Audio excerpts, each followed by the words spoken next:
देखें, चिकित्सीय सगर्भता समापन, इसको कहा जाता है MTP. MTP medical termination of pregnancy. ठीक है, ये बायोलॉजी इंटर चैप्टर तीसरे का है और एमटीपी ये परीक्षा में पूछा जाता है, वेरी इंपॉर्टेंट है ये। एमटीपी का मतलब होता है मेडिकल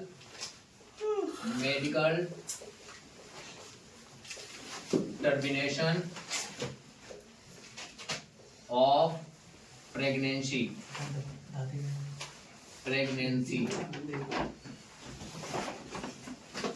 मतलब चिकित्सीय सगर्भता समापन। ठीक है, इसमें ज्यादा कुछ है नहीं, बस इतना ध्यान रखना है कि एमटीपी इसको कहा जाता है। कभी कभार जो है इसकी फुल फॉर्म भी पूछ ली जाती है। ठीक है, तो एमटीपी याद रखना है, मेडिकल टर्मिनेशन ऑफ प्रेगनेंसी।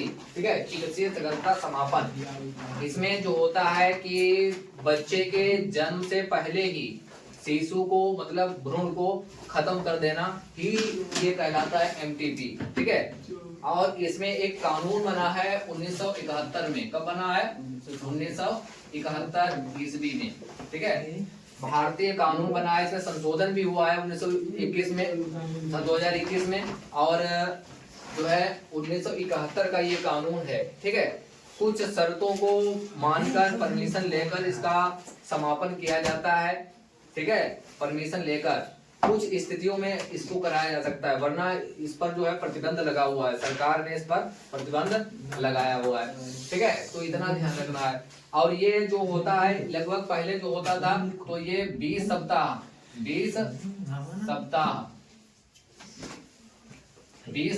में, मतलब 20 सप्ताह के अंदर अगर कोई भ्रूण तैयार हुआ है और 20 सप्ताह के अंदर इसको खत्म करना कहलाता है MTP, medical termination of pregnancy. इसको एबॉर्प्शन भी कहा जाता है। ठीक है, इंड्यूस्ड एबॉर्प्शन। क्या कहा जाता है? इंड्यूस्ड एबॉर्प्शन। ठीक है, एबॉर्प्शन कराया जाता है। ठीक है, जब ऐसी कोई कंडीशन आती है, अगर कुछ केसेस में रेप जो पीड़िता होती हैं उनके लिए होता है, जो कमजोर माएँ होती हैं उनके लिए होता है, तो उनके लिए छूट होती है, करा सकती हैं, वरना इस पर जो है कंट्रोल है।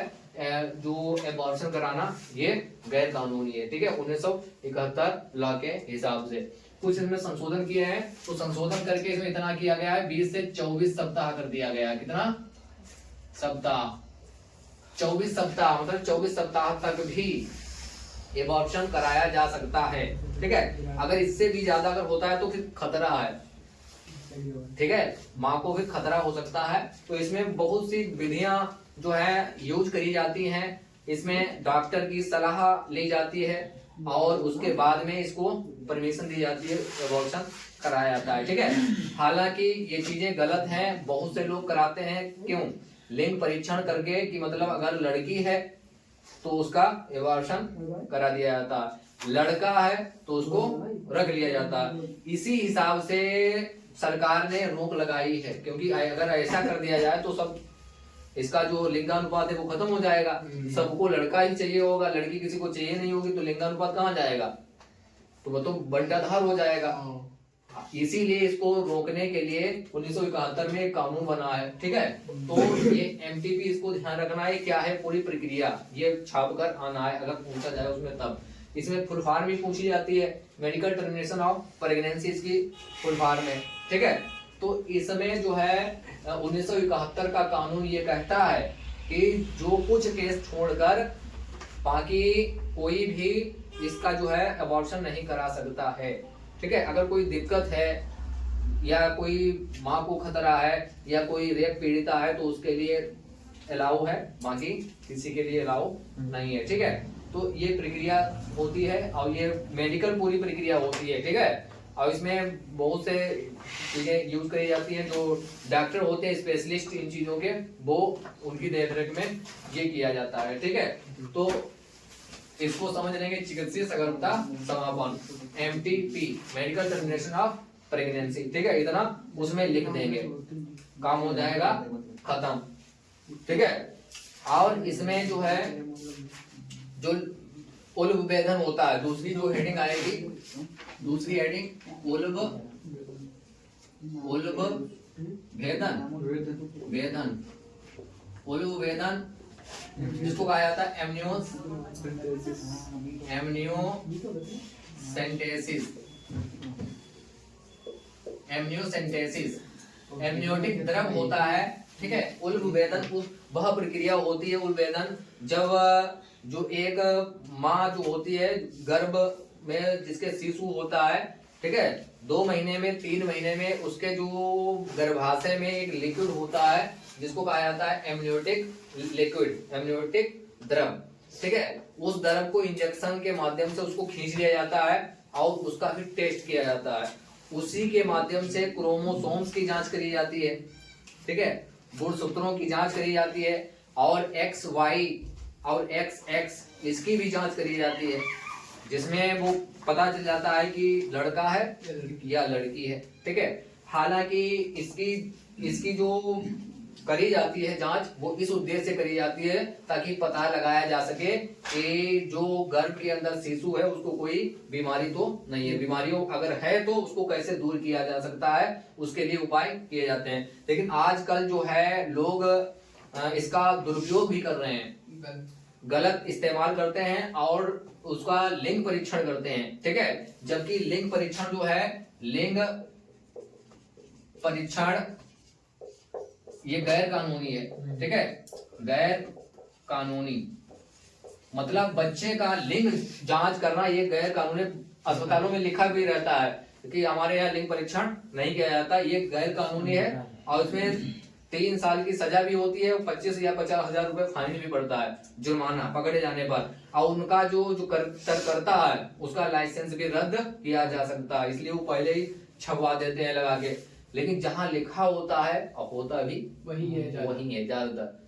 जहाँ पर होटल पे लिखा होता है यहाँ शराब पीना सख्त मना है, और समझ लो, यानी बताया जा रहा है, वरना लिखने की क्या जरूरत है, बताया जा रहा है कि मतलब यहाँ पर शराब मिलेगी, ठीक है। ज्यादातर ने बहुत लोग करते हैं ऐसा, ठीक है, लेकिन बहुत से ईमानदार भी लोग हैं, ऐसी बात नहीं है। लेकिन सब कुछ पैसा ही नहीं होता है, किसी की जिंदगी से खिलवाड़ क्यों करना, और जब खुद उसके माँ बाप ही तुले हों उसको खत्म करने के लिए, तो फिर उसको कहीं ना कहीं तो वो करा लेगा ही, ठीक है। तो लिंग परीक्षण ये गैर कानूनी है। क्यों? क्योंकि गैर कानून इसलिए है क्योंकि जो लिंग की जांच हो जाती है, अगर पता चल जाए कि इसमें लड़की है तो लड़की को फिर खत्म कर दिया जाता है, ठीक है, 3 महीने के अंदर ही, ठीक है। तो जांच कराना ही गैर कानूनी है। 1971 में ये भी एक कानूनी पास किया गया था कि इसकी जांच कराना गैर कानूनी है। इसमें द्रव लिया जाता है, ठीक है, इंजेक्शन के माध्यम से, इंजेक्शन से गर्भाशय से इसका एमनियोटिक द्रव निकाल लिया जाता है, फिर उसकी लैब में जांच करी जाती है। जांच से उसका लिंग परीक्षण भी हो जाता है और उससे पता भी चल जाता है कि इसके अंदर कौन कौन सी बीमारियां हैं। उन बीमारियों को दूर करने के लिए एक मेन उद्देश्य होता है, लेकिन दुरुपयोग करते हैं लोग, करना नहीं चाहिए। तो ये उल्ब वेदन कहलाता है, ठीक है, एमनियोसेंटेसिस इसको कहा जाता है। और एक आता है फिर अगली हेडिंग, वंध्यता,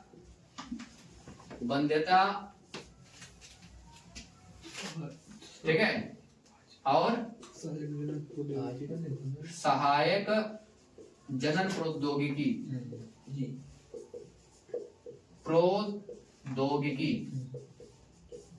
ठीक है, ये भी बहुत पूछा जाता है। वंध्यता एक अलग सेंटेंस है, जिनको बांझ कहते हैं, ठीक है, बांझपन। ऐसे दंपत्ति होते हैं जिनको बच्चे नहीं होते हैं, ठीक है, बहुत से ऐसे होते हैं बेचारे जिनको बच्चे नहीं होते हैं किसी कारणवश, ठीक है। तो उनके लिए भी बांझपन तो वह प्रक्रिया है जिसमें नर दंपत्ति या नर में या फिर मादा में संतान उत्पन्न करने की क्षमता ना होना ही बांझपन कहलाता है, ठीक है। इसको वंध्यता भी कहते हैं, इनफर्टिलिटी भी कहते हैं, ठीक है, इनफर्टिलिटी, ठीक है। तो इनफर्टिलिटी ऐसे जो दंपत्ति होते हैं जिनके बच्चे नहीं होते हैं, ठीक है, असुरक्षित यौन संबंध बनाने के बाद भी इनके बच्चे नहीं होते हैं, तब इनको कहा जाता है वंध्यता या बांझपन। ठीक है, तो बच्चे प्राप्त करने के लिए, बच्चे उनको हो जाए ऐसा उनका निदान किया जाता है, तो उस निदान को मतलब उनके अंदर जो कमियां हैं उनको दूर करके उनको संतान की उत्पत्ति कराना ही कहलाता है सहायक जनन प्रौद्योगिकी। ठीक है, मतलब अगर ऐसे दंपत्ति जिनके बच्चे नहीं हैं और किसी जो जनन प्रौद्योगिकी है, ठीक है, इसकी सहायता से उनको बच्चों की प्राप्ति हो जाती है, तो इसको कहा जाता है सहायक जनन प्रौद्योगिकी। ठीक है, तो इसमें सहायक जनन प्रौद्योगिकी जो है निर्माण किया गया, बहुत सी चीजें हैं, इसमें अलग अलग पॉइंट हैं। ठीक है, सहायक जनन प्रौद्योगिकी में तो इसमें पहला जो होता है कौन सा है, ICSI, ये पहला है, मतलब इंट्रा साइटोप्लाज्मिक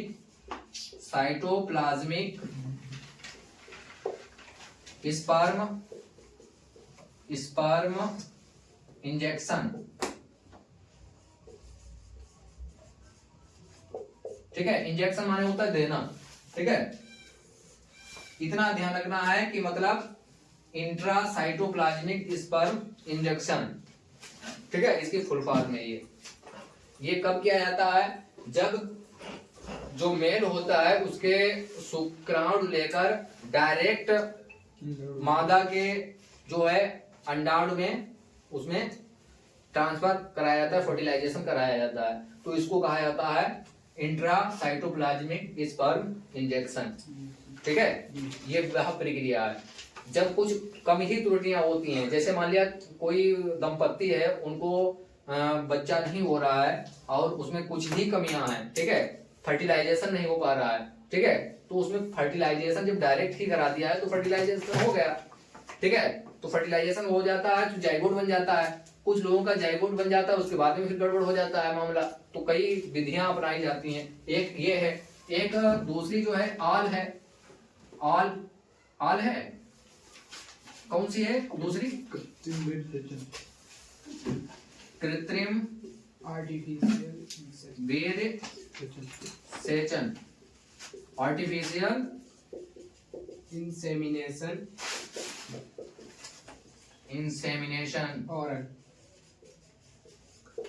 ठीक है, AI इसको कहा जाता है, AI कृत्रिम वीर्य सेचन, आर्टिफिशियल इंसेमिनेशन जो है, इसमें जो होता है शुक्राणु को लेकर उसको डायरेक्ट इंजेक्ट किया जाता है मादा के अंडाणु में। ठीक है, मतलब स्पर्म जो होते हैं मेल के लेकर उसको डायरेक्ट उसमें इंजेक्ट कराया जाता है, फर्टिलाइजेशन कराया जाता है, तब इसको कहा जाता है कृत्रिम वीर्य सेचन। ठीक है, अब उसका फर्टिलाइजेशन हो जाएगा, जाइगोट बन जाएगा, काम खत्म। उसके बाद दूसरी तीसरी जो होती है वो जिफ्ट होती है। जिफ्ट माने होता है जाइगोट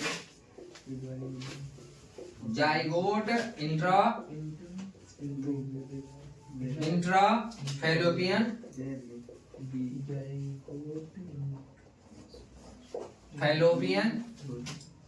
ट्रांसफर। ठीक है, इसका फुल फॉर्म भी याद रहेगा तुमको। जिफ्ट का मतलब होता है, एक गिफ्ट होता है, जिफ्ट होता है, ये जिफ्ट है। जिफ्ट का मतलब जाइगोट इंट्रा फैलोपियन ट्रांसफर। ठीक है, अब जाइगोट मतलब पूरा जाइगोट होगा और उसको ट्रांसफर कर दिया जाएगा। ठीक है, जाइगोट मतलब इसमें जो है डायरेक्ट जो है स्पर्म और अंडाणु लेकर उसको जाइगोट बना दिया जाएगा, उसके बाद में फैलोपियन जो ट्यूब होती है मादा की उसमें ट्रांसफर कर दिया जाएगा, बच्चा आराम से उसमें पलेगा बढ़ेगा, उसके बाद में उसका जन्म होगा। ठीक है, तो इसको कहा जाता है जिफ्ट, जाइगोट इंट्राफैलोपियन ट्रांसफर। इसमें लिख देना है कि नर का शुक्राणु और मादा के अंडाणु के साथ फर्टिलाइजेशन करा के उसके बाद में इसमें ट्रांसफर कर दिया जाता है फैलोपियन ट्यूब में। ठीक है, फैलोपियन ट्यूब में ट्रांसफर कर दिया जाएगा।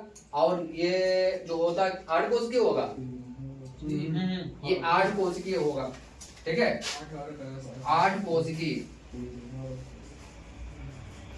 ये 8 कोशिकीय होगा और उसके अंदर ट्रांसफर कर दिया जाएगा, ठीक है। उसके बाद उसी प्रकार का आएगा, ये आएगा गिफ्ट, GIFT।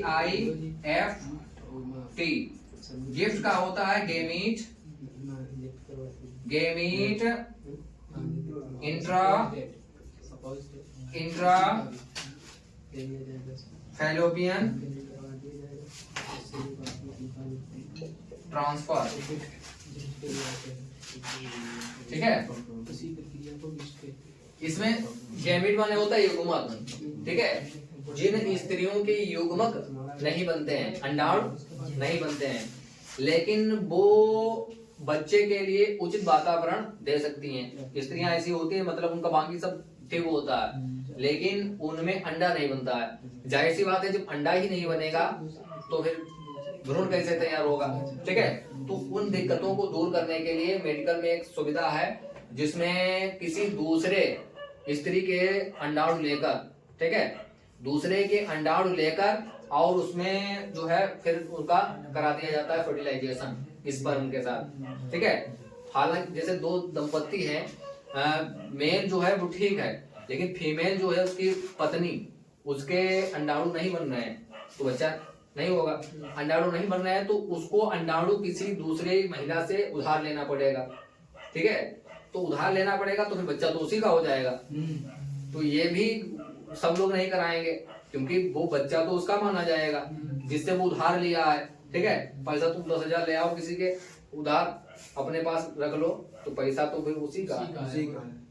ऐसे ही तो कुछ लोग करते हैं, लेकिन औलाद के लिए बहुत कुछ लोग करते हैं कि कोई कैसे जुगाड़ तिगाड़ से जो है औलाद हो जाए। औलाद प्राप्त करने के लिए बहुत कुछ लोग करते हैं, ठीक है। तो जब नहीं होते तो उनको ही मालूम होता है, ठीक है। तो इसमें जो महिला होगी उसके अंडाणु नहीं बनेंगे, अंडाणु नहीं बनेंगे तो उसको उधार लेना पड़ेगा किसी दूसरी स्त्री से, ठीक है। तब जाके उसका जो है बच्चा जन्म लेगा, ठीक है। उसके बाद में 5वीं हेडिंग जो है IVF। IVF का मतलब होता है इन विट्रो फर्टिलाइजेशन। पात्रे निषेध, इसको कहा जाता है पात्रे स्वपात्रे निषेचन, इसको कहा जाता है स्वपात्र निषेचन, ठीक है। ये इम्पोर्टेंट भी है, इम्पोर्टेंट इसलिए है क्योंकि को टेस्ट ट्यूब बेबी भी कहा जाता है, ठीक है। इसी को कहा जाता है टेस्ट ट्यूब बेबी, ठीक है। इसी को कहा जाता है test tube baby. Test tube baby का मतलब होता है ऐसे दंपत्ति जिनकी किसी भी तरीके से गुंजाइश नहीं है कि उनको बच्चा हो जाएगा, तो उनके स्त्री के अंडाणु निकालकर और जो पति है उसके शुक्राणु निकालकर एक लैब में टेस्ट ट्यूब में उसका फर्टिलाइजेशन कराया जाता है। फर्टिलाइजेशन कराने के लगभग 24 घंटे बाद जो है उनका जो है फिर 32 कोशिकीय अवस्था में पुनः उसी स्त्री के गर्भाशय में उसको आरोपित कर दिया जाता है, ठीक है। तो 32 कोशिकीय अवस्था में उसको पुनः आरोपित कर दिया जाता है। फिर वो जो जन्म लेगा बच्चा वो टेस्ट ट्यूब बेबी कहलाएगा। सबसे पहले जो है 1978 ईस्वी में, कब 1978 ईस्वी में इंग्लैंड में लुइस जो ब्राउन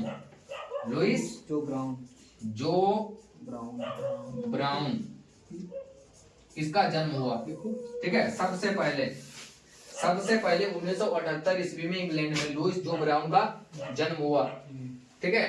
टेस्ट ट्यूब बेबी से, मतलब टेस्ट ट्यूब में उसका जो है फर्टिलाइजेशन कराया जाता है, बाकी उसी में उसके गर्भाशय में ही आरोपित कराया जाता है, फिर वैसे ही जन्म लेता है जैसे बाकी स्त्रियां जन्म देती हैं बच्चे को, ठीक है।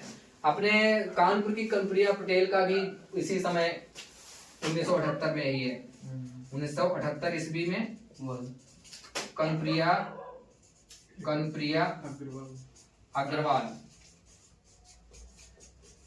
कनकरिया अग्रवाल, ये कानपुर की है, कानपुर इंडिया भारत, ठीक है।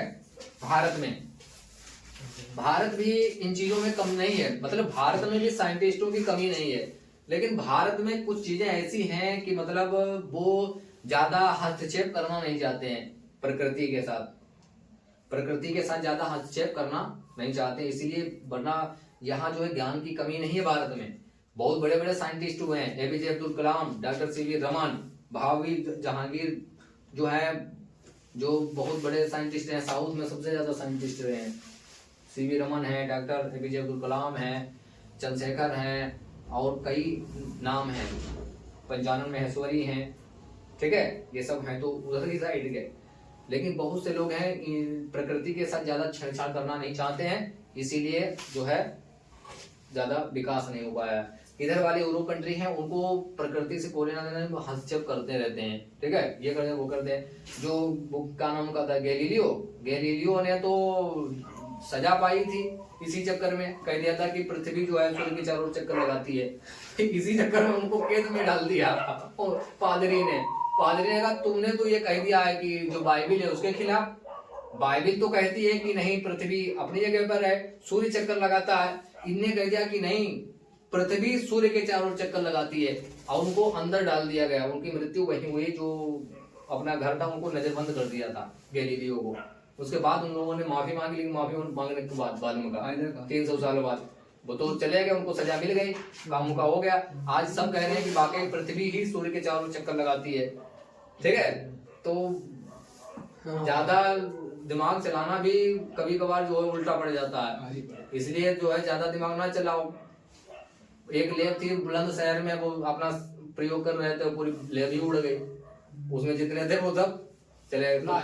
तो क्या जरूरत है अल्फ्रेड नोबेल बनने की? अल्फ्रेड नोबेल वो तो अलग उनने बनाई थी लेब शहर से बाहर, डायनामाइट के जो आविष्कारक हैं। डायनामाइट ये विस्फोटक पदार्थ है, बम ब्लास्ट, बड़ी बड़ी बिल्डिंगें हैं उनको रख के ब्लास्ट कर दिया जाता है। लेकिन बहुत संपत्ति थी अल्फ्रेड नोबेल के पास, इतनी संपत्ति उसके ब्याज से हर वर्ष जो है लोगों को नोबेल पुरस्कार से नवाजा जाता है।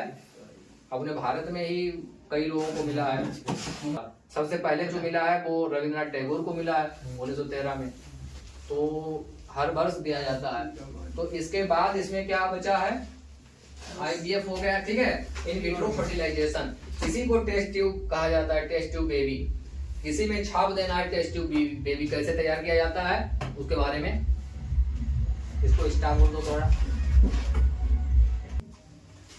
इसमें जो है रोग, इसमें दो पूछे जाते हैं, 2-3 रोग पूछे जाते हैं, ठीक है। एक तो पूछा जाता है जिसको कहा जाता है सुजाक रोग, ठीक है, सुजाक रोग, मतलब साधारण इसको समझ लें। सुजाक रोग ये नर में होता है, और नर के जो जनन अंग होते हैं उसमें दाने वगैरह या सूजन वगैरह हो जाती है, और मूत्र त्यागने में भी दिक्कत होती है, और बाद में जाके ज्यादा ज्ञानेंद्रियां भी उनकी छेड़ हो जाती हैं, ठीक है। ज्ञानेंद्रियां 5 जो होती है उनको भी प्रभावित करता है सुजाक रोग, ठीक है। ये नाइसेरिया गोनियारियाई जो होता है, नाइसेरिया गोनेरियाई, ठीक है, ये जीवाणु होता है, नाइसेरिया गोनेरियाई जीवाणु होता है सुजाक रोग का मतलब कारण। ये रोग जो होगा वो जीवाणु द्वारा होगा, नाइसेरिया गोनेरियाई जीवाणु, ठीक है, जो नर के जो जनन अंग होंगे, ठीक है, उनको ज्यादा प्रभावित करेगा। एक और रोग है जिसको कहा जाता है सिफिलिस,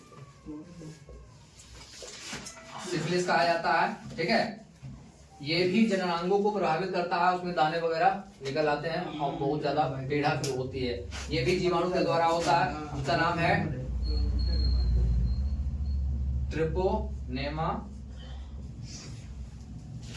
ट्रिपोनेमा। आगे क्या है, पेलिडम, ठीक है। ये भी जीवाणु है, जीवाणु दो याद रखना है, ठीक है, नाइसेरिया गोनेरियाई जीवाणु और एक ट्रिपोनेमा पैलिडम जीवाणु, ये 2 जीवाणु है, ठीक है। जो सुजाक रोग है और सिफिलिस रोग एक जैसे हैं, बिल्कुल नर जनांगों को प्रभावित करते हैं, जिसमें दाने वगैरह निकल आते हैं, और फिर दोनों लोग प्रभावित हो जाते हैं, ठीक है, दंपति पति पत्नी में प्रभाव में आ जाते हैं, ठीक है, फिर उनके लिए इलाज वगैरह होता है। और एक एड्स है, ठीक है, एड्स रोग, AIDS, एड्स मतलब एक्वायर्ड इम्यूनो डेफिशिएंसी सिंड्रोम, ठीक है, ये जो होता है वो HIV के कारण होता है। HIV मतलब ह्यूमन इम्यूनो डेफिशिएंसी वायरस, ठीक है, ये वायरस के द्वारा होता है। ये दो रोग जो होते हैं जीवाणु द्वारा होते हैं और ये विषाणु के द्वारा होता है। उसके लिए एक अगर डिटेल में पूछे तो उसका चित्र बनाना होता है, वरना चित्र नहीं बनाना है, ठीक है। तो इसमें ऐसे करके ऐसे करके ऐसे ऐसे करके और फिर यहाँ ऐसे ऐसे ऐसे ऐसे ऐसे पूरा ये बनाया जाता है और ये घुंडी वगैरह लगाई जाती है ऐसे करके, ठीक है। ये पूरा वायरस है, ठीक है, ऐसे घुंडी वगैरह प्रोटीन कई प्रकार की होती है इसमें। तो इस प्रकार का इसका चित्र बनाया जाता है जिसको HIV कहा जाता है, ठीक है। ये भी बहुत हानिकारक रोग है HIV, जो यौन संचालित रोग है, ठीक है। ये रोग, यही 3 रोग है, इनको ध्यान रखना बस, बाकी सब टनाटन है, टेंशन लेने की कोनो जरूरत नहीं है, ठीक है। वीडियो को सब्सक्राइब करें, लाइक करें और कमेंट करें।